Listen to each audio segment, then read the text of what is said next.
Here you can see what I've done for each of the papers in our initial search. I've taken the citation and I've lined them up in a Word document. Then what I'm going to do, by now you've downloaded your PDFs, is I'm going to take the PDF and I'm going to look alongside it here. I'm going to go carefully through the PDF and I am going to start stripping out key points and information. So for example, I look here in the abstract and I can see a key point here that is relevant and is a summary finding from this paper. Now, don't worry, this is going to look messy. It's going to be ugly. We're going to clean it up later. But do always make sure you have the citation in here because we do not want to risk plagiarism. And that is why especially why we are lining things up in this way. So you're going to go through each paper and things that are relevant to the points that this paper make. You're going to carefully come through and you're going to highlight, pull it out, strip it, and start lining it up in each of these paper headings. So to give you a little more detail before going on to the next step, what you want to do now is with the evidence that you've stripped, you want to start suturing it together and explaining it. You want to make sure you cover for each of these papers what the authors did, what they found, and possibly what they suggest for future research. So for example here, this study I looked at closely and found it was a systematic review of how inequality impacts health.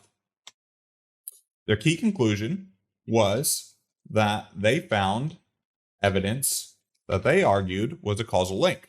So you're going to go through, write this up. And you might even take a quote directly from the paper, now putting quotes around it to, again, avoid any risk of plagiarism. And they also have an explanation for why some studies found different results, which they said here, that the other studies, some studies found opposite results, which they explained by the way it was measured, the inclusion of mediating variables, and some other factors.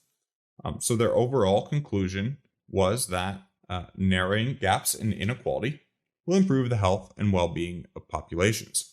So what you want to do, you want to say what the authors did, what they found, any key quotes or evidence that you think is relevant, highlighting those, and any contradictory information that might be relevant. Continuing with the same example, what I'm starting to see emerge is that structure that I was looking for that breaks apart these articles. I'm seeing that some authors are finding evidence that there is a causal link. Other authors, like this paper here, found that there is no direct link.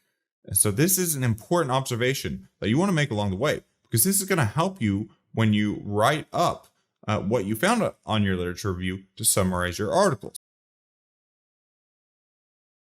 As you build out more and more and more and more, it's just going to become a haze of information.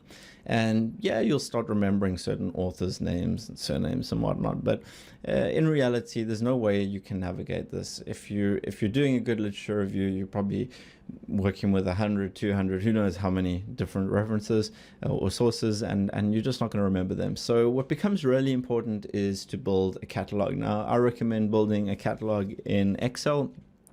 We've got a free template that you can download from the Grad Coach website.